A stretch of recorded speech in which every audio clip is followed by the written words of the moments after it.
Le XXe siècle, ça n'a pas été une période très reposante pour le Japon, avec les deux guerres mondiales puis l'occupation américaine, mais ces événements ont été vecteurs de changement et ont permis une renaissance en matière technologique et économique.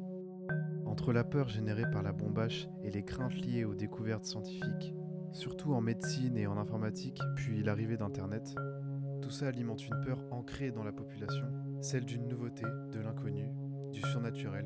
Godzilla né du feu nucléaire, les nouvelles technologies qui donnent naissance au spectre maudit, puis bien sûr des histoires plus anciennes de la littérature nippone liées au traumatisme des dernières guerres et des sociétés. Et c'est cet ensemble d'éléments qui constitue le genre du J-horror, terme qui désigne la littérature et le cinéma d'horreur du Japon. Nous allons donc petit à petit descendre en profondeur et découvrir les différents étages de cet iceberg, des films les plus connus à ceux oubliés et perdus. Bienvenue à la surface. Ici il fait froid, mais tout est encore perceptible de loin. Ju-On the Grudge. Sorti en 2002 et réalisé par Takashi Shimizu, il fait partie d'une série de films débutés par Ju-On the Curse. Le film débute avec un texte. La malédiction de celui qui meurt en proie à une puissante colère se manifeste dans les endroits où ce dernier a vécu. Ceux qui y sont confrontés meurent et la malédiction se perpétue. Puis des images d'un homme ayant tué sa femme et son fils. L'histoire se déroule en plusieurs chapitres, avec des personnages différents liés par cette malédiction. Rika, une assistante sociale bénévole, reçoit la tâche de s'occuper d'une femme âgée atteinte de mutisme, dont le précédent assistant est porté disparu. Déjà, cette maison où la vieille dame réside, en plus d'être insalubre, présente vraiment un aspect dérangeant. Et en inspectant la maison, Rika découvre un garçon enfermé dans un placard qui est l'un des fantômes qui hantent la maison. De retour auprès de la vieille dame, elle est témoin de l'apparition d'un spectre de femme et s'évanouit. Chacun des personnages semble lié de près ou de loin à cette maison. Ce qui est génial dans ce film, c'est les scènes d'horreur, vraiment créatives au niveau de la mise en scène, et les maquillages inspirés des danseurs de Butu qui sont assez flippants. Takeshi Shimizu est prêt à prendre des risques, car il ne se soucie pas qu'une scène puisse paraître plus comique que horrifique.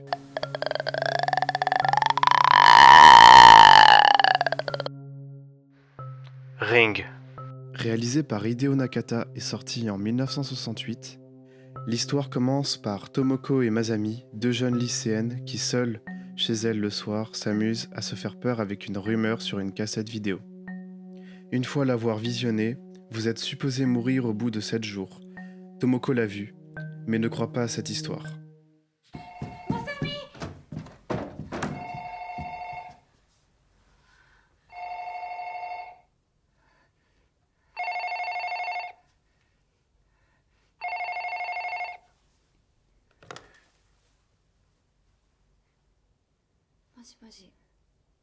Reiko Asakawa, une journaliste enquêtant sur cette malédiction vidéo, découvre que sa nièce Tomoko et ses 3 amis sont morts mystérieusement la même nuit. Elle découvre également que Masami est devenue folle après avoir été témoin de la mort de Tomoko. C'est un film à budget réduit, monté et réalisé avec beaucoup de tension. Le sound design est vraiment bien travaillé, ce qui est important pour rendre l'ambiance à la fois calme et lourde. La quasi-absence de jumpscare rend le film réellement pesant. J'ai trouvé une interview de Koji Suzuki, l'auteur du livre Ring qui a inspiré donc le film, et lors de cet entretien, on lui a posé la question suivante. Pensez-vous que l'horreur a encore quelque chose à dire sur la société actuelle? Et si oui, quelle forme prendrait-elle? Ce à quoi il a répondu. La terreur naît du manque de connaissances sur un sujet donné, comme le coronavirus ou le réchauffement climatique. Cependant, si nous sommes prisonniers de la peur et perdons notre rationalité, notre société va droit dans le mur. Je pense que le genre de l'horreur est un moyen efficace de tirer la sonnette d'alarme en nous montrant qu'il faut que la raison triomphe de la peur. Darkwater. On bascule sur un film assez triste où l'on suit l'histoire de Yoshimi, en pleine procédure de divorce, vivant avec sa fille de 6 ans. Elle se bat chaque jour pour trouver un travail, obtenir un logement et avoir la garde de son enfant. Yoshimi lutte pour garder son calme malgré les coups bas de son ex-mari. Elle trouve en Ikuko, sa fille, la force de continuer. Alors qu'elle pense avoir remonté la pente, une série de phénomènes étranges se manifestent dans l'immeuble de son nouvel appartement. Des taches d'humidité au plafond, une eau du robinet trouble et une présence qui semble toucher sa fille. Ce qui rend ce film vraiment touchant et dérangeant, c'est la relation entre Yoshimi et sa fille, qui nous permet de ressentir une profonde empathie dans leur situation. Et cette entité qui semble attachée à elle ajoute un élément folklorique qui donne cette atmosphère pesante. Pulse. Imaginez un monde où Internet ne connecte pas les gens entre eux, mais les isole. Dans Pulse, réalisé par Kiyoshi Kurosawa, sorti en 2001, on suit l'histoire d'un fantôme qui envahit le monde via Internet avec deux histoires parallèles. Dans la première, on suit Michi, travaillant dans un magasin de plantes qui vient rendre visite à Taguchi, son collègue absent depuis quelque temps, alors qu'il travaille sur un disque dur pour les ventes du magasin. Arrivé chez lui, elle le retrouve distrait, comme s'il était un peu ailleurs. Il s'éloigne, puis elle le voit, pendu. Cela fait au moins plusieurs jours qu'il est là. Ensuite, peu à peu, ses proches vont commencer à agir bizarrement et à leur tour être touchés par la malédiction. La deuxième histoire suit Ryosuke, un étudiant ayant récemment obtenu un accès Internet. Son ordinateur lance lui-même un site Internet jouant des images très dérangeantes. Même pendant la nuit, son PC s'allume tout seul, jouant ces mêmes images. Il va rapidement le débrancher. Le jour suivant, il se rend dans une université d'informatique et fait la connaissance de Harué, une étudiante qui lui demande de capturer son écran quand cela recommencera, pour qu'elle puisse l'examiner. Au moment où il essaye de capturer l'image du site, la commande ne marche pas et affiche une vidéo d'un homme avec un sac en plastique sur la tête et un mur avec le message « Aide-moi » écrit tout le long. Ce film est réellement angoissant car Internet devient une forme d'isolation existentielle terrifiante. Aussi, le travail de décoration d'intérieur des appartements nous donne une ambiance d'aliénation pesante, et tout ça contraste avec l'humanité des deux protagonistes. House. Film expérimental réalisé par Nobuhiko Obayashi, sorti en 1977, c'est ce premier long métrage qui marque le début de son univers visuel. Considéré comme un des pionniers du cinéma psychédélique, ce film mélange techniques de montage, effets spéciaux et mise en scène ambitieuse pour un petit budget. On suit l'histoire de Belle, une lycéenne dont la mère est décédée, se rendant à la campagne chez sa tante malade. Accompagnée de 6 de ses camarades de classe, elles vont progressivement se rendre compte que des événements surnaturels surviennent dans le manoir et vont disparaître une à une. La direction artistique du film est vraiment puissante et originale. Le scénario est riche de sens et de culture, spécifiquement en rapport avec la Seconde Guerre mondiale et le mariage. Onibaba. Réalisé par Kaneto Shindo, sorti en 1964, Onibaba est un film en noir et blanc se déroulant durant les guerres entre les cours du Nord et du Sud, dans une période de famine. Les hommes sont partis combattre. Deux femmes, survivant dans une hutte, dépouillent et assassinent les samouraïs pour vendre leurs équipements. Puis les jettent dans un trou profond et sombre caché dans les roseaux. La vieille femme attend le retour de son fils, mais un voisin revenu des batailles leur annonce sa mort. À partir de ce moment-là, l'homme va faire des avances à la fille, qui cédera, et chaque soir pendant que la femme dort, elle court rejoindre son amant. La vieille femme qui s'en rend compte essaye de la dissuader en lui parlant des risques liés aux tourments des enfers infligés par ceux qui se laissent posséder par leur passion, mais c'est sans succès. Une nuit, la femme rencontre un démon, ou plutôt un samouraï. Il porte un masque et dit protéger le plus beau visage de Tokyo. La femme, curieuse, le tua en arrachant le masque, et elle ne vit qu'un visage brûlé. Elle va utiliser ce masque pour terrifier la jeune fille durant ses fugues nocturnes. Mais un soir, le masque resta figé sur son visage. Elle implorera la fille de lui retirer, mais son visage est arraché à son tour. Parallèlement, l'homme se fait assassiner par un samouraï affamé. Le film reprend directement la figure du démon, très utilisée dans les paraboles bouddhiques médiévales, pour expliquer l'enfer auquel mènent les passions non maîtrisées. Il s'inspire aussi des nombreuses histoires du folklore japonais, le masque qui colle à la chair, Nikudzuki no Men. De nombreuses œuvres de cette époque s'inspirent de la dramaturgie du No, ce qui permet de créer une forte tension. Aussi, on voit cette inspiration théâtrale dans la mise en scène. Quand le démon apparaît, on voit les mèches blanches qui nous indiquent que c'est en réalité la vieille femme. Noroi the Curse. Nolo is a Curse est un film de type faux documentaire appelé Found Footage, réalisé par Koji Shiraishi, sorti en 2005. Masafumi Kobayashi, un journaliste spécialiste du paranormal, devient assez populaire. Cependant, ses dernières recherches l'ont mené trop loin. Sa maison a brûlé, sa femme est morte, et lui-même a disparu en ne laissant pour trace qu'un film-reportage dont le contenu est assez bizarre et choquant. Il rassemble des phénomènes qui, au premier abord, semblent sans rapport les uns avec les autres. Une femme se plaignant de bruits bizarres dans la maison voisine, une enfant médium participant à une émission de télévision. Mais l'enquête de Kobayashi met à jour les liens entre tous ces événements, dévoilant petit à petit les différentes facettes d'une étrange malédiction appelée Kagutaba. Le développement de l'histoire, des personnages, des éléments, converge petit à petit, ce qui rend le film particulièrement captivant. On descend d'un étage. Bienvenue dans les eaux troubles. Notre vision commence à s'assombrir. Angel Dust.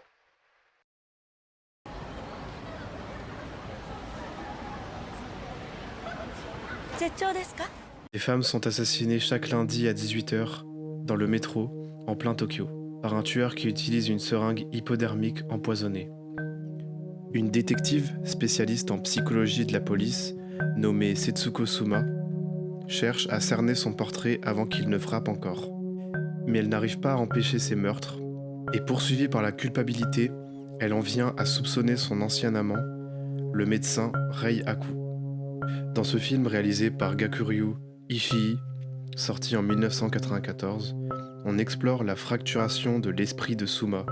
Le titre Angel Dust fait référence au surnom donné à une drogue, le PCP, utilisé pour créer des guerriers invincibles dans City Hunter. Le PCP agit sur le corps et l'esprit en provoquant des hallucinations et d'étranges expériences de désincarnation. Entre autres, une déformation de la réalité, du corps, des espaces. Ceux qui la consomment perdent de leur inhibition. Ils deviennent moins sensibles à la douleur, agressifs et violents. Les effets résiduels d'une seule dose durent parfois des semaines, voire des mois, et peuvent provoquer des crises d'angoisse, de panique, de paranoïa et de dépression. En connaissance de cela, on comprend mieux le film qui parfois nous emmène dans les rêves, les cauchemars du personnage et ses hallucinations. Ici, on nous propose une narration non pas classique mais sensorielle. Les personnages sont charismatiques mais très froids. C'est pour cela qu'on se sent si loin de cette détective antipathique. L'aliénation de la ville et la densité de la foule nous permettent de traverser cette histoire, remplie de sens philosophiques, avec des questions existentielles. C'est cette atmosphère qui rend le développement de l'intrigue étouffant. Séance. Par le réalisateur de Pulse, sorti en 2000, Séance nous raconte l'histoire d'un couple composé d'une médium et d'un ingénieur son. Un jour, une petite fille se fait enlever et se retrouve pourchassée dans une forêt et se cache dans une des malles de l'ingé son. Elle se retrouve alors enfermée pendant plusieurs jours à l'intérieur. À sa découverte, le couple ne va pas prévenir la police, mais plutôt utiliser la fille pour devenir célèbre grâce au don de voyance de la femme. C'est là que tout va virer au drame. Dans ce film, le son occupe une place importante dans l'horreur, notamment pour troubler notre sens, mais aussi installer un malaise. C'est lent, mais la peur s'installe malgré tout. Ring 2. L'autopsie de Sadako révèle qu'elle est restée près de 30 ans, vivante, dans le mystérieux puits. Ni la découverte de son cadavre, ni la destruction de la cassette vidéo maudite sur laquelle son image apparaissait, ne semblent en mesure de stopper sa soif de vengeance. Yoichi, jeune rescapé des premiers événements dramatiques liés à l'existence de la cassette, paraît aujourd'hui doté de pouvoirs paranormaux. Tandis que l'éminent médecin va tenter de percer les secrets de l'enfant, Sadako semble continuer son carnage. Ce deuxième volet de la série des Rings nous plonge dans un univers plus horrifique et paranormal, bien plus explicite. Moins réussi que le premier, c'est tout de même le film qui présente la légende de Sadako, réellement. C'est notamment grâce à lui qu'on retrouvera ce personnage mythique dans plusieurs séries de films, notamment Sadako vs Kayako. Kotoko. Kotoko est une jeune mère atteinte de diplopie, un trouble oculaire qui double la vision de certains objets. La vision double peut se déplacer horizontalement, verticalement ou en diagonale. La diplopie peut négativement influencer l'équilibre, les mouvements et les capacités à lire chez les individus. Sauf que Kotoko est aussi atteinte de paranoïa, ce qui la pousse à se méfier de tout le monde et parfois violenter des inconnus. À cause de ça, elle ne peut pas assurer la sécurité de son enfant, qui va lui être retiré pour son bien. Ses visions, hallucinations et états dépressifs deviennent de plus en plus violents et tentent à se mêler au réel. Seitaro, lui, est un écrivain, assez tête en l'air et rêveur, mais il est fasciné par la jeune femme, qu'il va vouloir aider. Ses hallucinations angoissantes sont mélangées à des sons assourdissants. On se sent proche de Kotoko, cette caméra qui jongle entre une instabilité nerveuse et la droiture imposée. Ce film nous rend inquiets d'un équilibre entre rêve et cauchemar. On ressent son apaisement. On ressent le soulagement dans ces moments de bonheur. C'est cette mise en scène oppressante qui nous rend sensibles aux émotions. Il y a certains moments de calme qui coupent cette brutalité par le poème et le chant. Et puis ce lien avec la musique n'est pas anodin, car l'actrice Koko est une chanteuse de J-pop. Shinya Tsukamoto, réalisateur du film, qui sort en 2011, nous plonge dans un cauchemar surréaliste et poétique. Demons.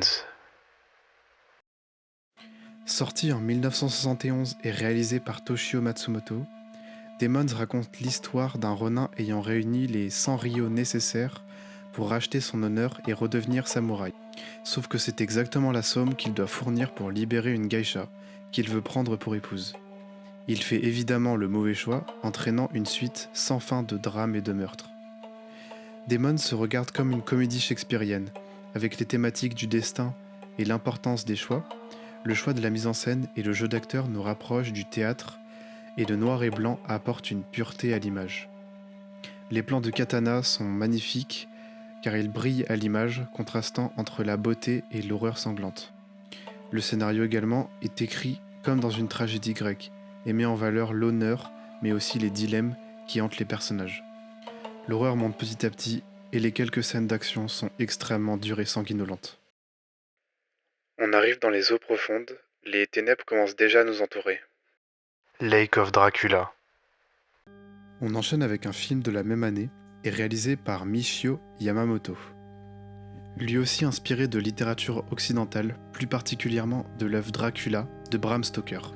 Lake of Dracula est le deuxième volet et le seul à avoir été diffusé en France d'une trilogie du genre gothique avec The Vampire Doll et Evil of Dracula. On suit l'histoire d'une femme qui souffre de cauchemars terrifiants avec un vampire. 18 ans plus tard, le rêve se transforme en une prophétie infernale lorsqu'un paquet contenant un cercueil vide apparaît mystérieusement dans un lac des environs. Pour le cinéma nippon, abandonner les conventions traditionnelles est suffisamment rare pour être intéressant. On retrouve une atmosphère angoissante et une certaine beauté visuelle typique du genre gothique. Bilocation. Film de 2013 par Mari Asato, on entre dans un récit étrange qui semble au début surnaturel, mais devient de la fiction. Shinobu, une artiste peintre, est un jour accusée d'avoir utilisé de faux billets et elle est persuadée de ne jamais l'avoir fait. Un détective la trouve et lui montre les 2 billets. Un disparaît totalement. Elle est emmenée dans un endroit mystérieux où l'on lui explique le phénomène de la bilocation, une capacité psychique ou miraculeuse présumée dans laquelle où un individu ou un objet est situé, ou semble être situé, à 2 endroits distincts en même temps. Au début, les personnages sont en danger jusqu'à ce qu'on comprenne pourquoi les doubles se créent, et ça amène à plein de rebondissements dans l'œuvre. Il faut revoir le film pour comprendre pourquoi certaines choses se passent, c'est comme un puzzle riche de sens et de mystère. The Boy From Hell. Par la même réalisatrice et sorti en 2004, on suit l'histoire de Setsu, une femme ayant perdu son fils dans un accident de voiture. Au cimetière, elle rencontre une mystérieuse vieille dame qui lui dit pouvoir ramener son fils à la vie. Elle ira jusqu'à sacrifier un enfant, mais il est trop tard. Son fils sort de terre, décomposé et inhumain. Bientôt recherchés par la police, tous deux seront impliqués dans une série de meurtres. C'est un court-métrage en fond vert, dans le style de House, avec très peu de budget, et ça n'a rien à voir avec la filmographie de Mari Asato. Ce court-métrage fait partie d'une série, Hideshi Inou's Theater of Horror, où plusieurs autres réalisateurs ont travaillé, comme Koji Shiraishi, le réalisateur de Noroi the Curse, dont on a parlé. The Discarnates. Par Nobuhiko Obayashi, sorti en 1988, on nous raconte l'histoire de Harada, un scénariste divorcé qui connaît un franc succès. Son meilleur ami lui annonce qu'il a l'intention de fréquenter son ex-épouse. Harada supporte mal cette annonce. Tandis qu'il est en repérage pour l'un de ses scénarios, il retourne dans sa ville natale. Il assiste à un spectacle et croise dans le public un homme qui ressemble trait pour trait à son père décédé 30 ans plus tôt dans un accident avec sa mère. Ce dernier l'invite chez lui, et une fois chez l'homme, il fait la connaissance de sa propre mère. Ces 5 personnages trouvent un équilibre dans leur solitude. The Discarnates nous rappelle à quel point nous ne connaissons pas les gens, et surtout ceux les plus proches de nous. Certaines personnes gardent des secrets qui parfois les hantent.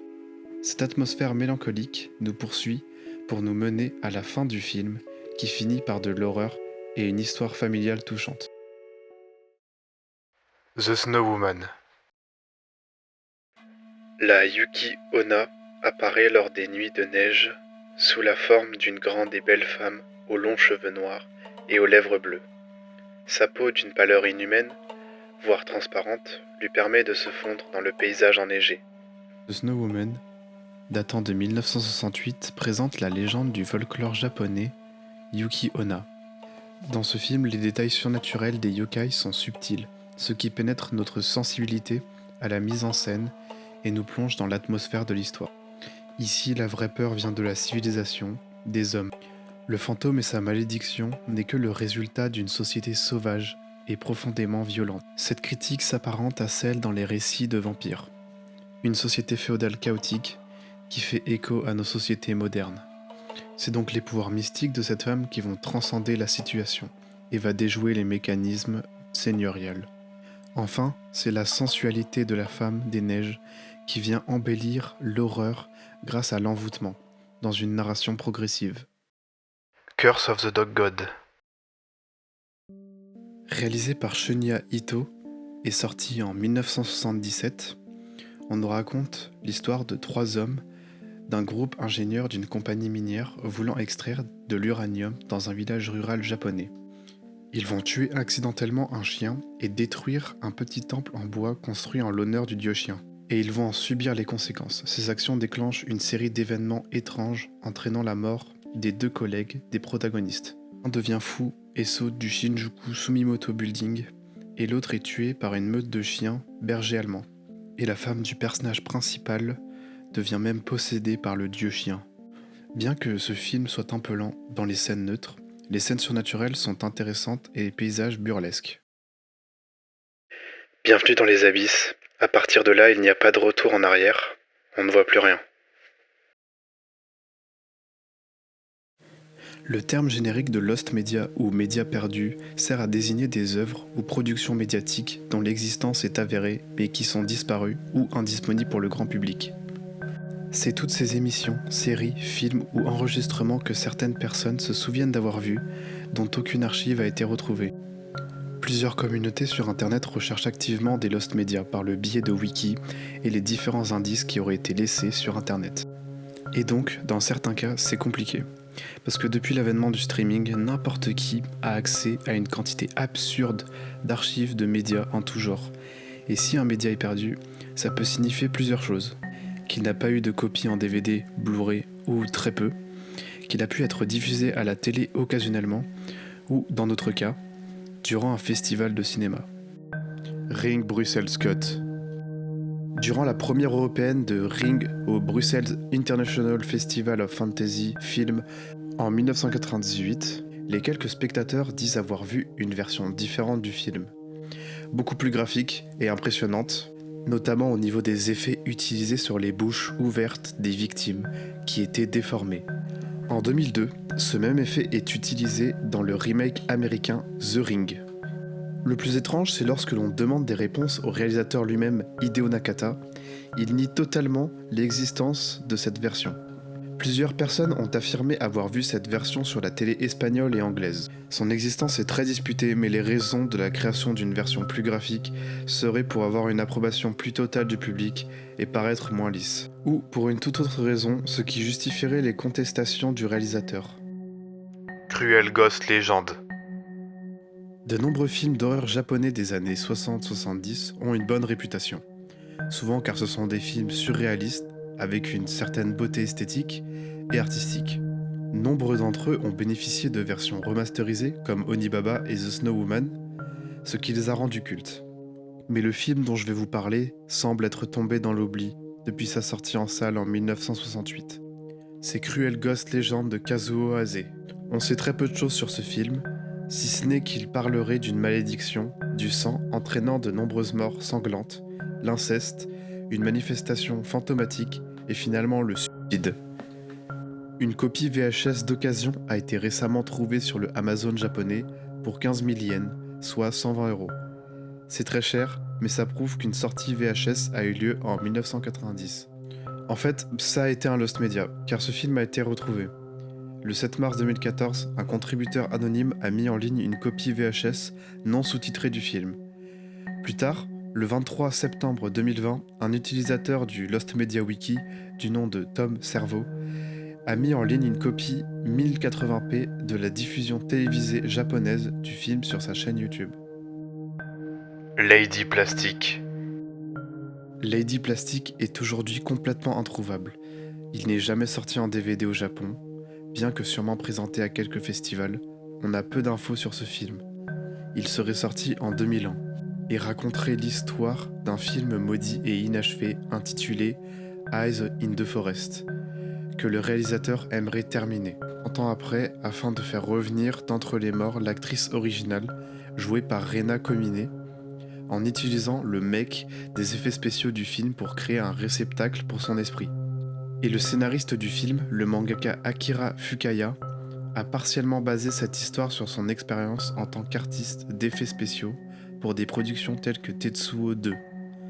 Il a également illustré le manga Tetsuo The Bullet Man, écrit par Tsukamoto.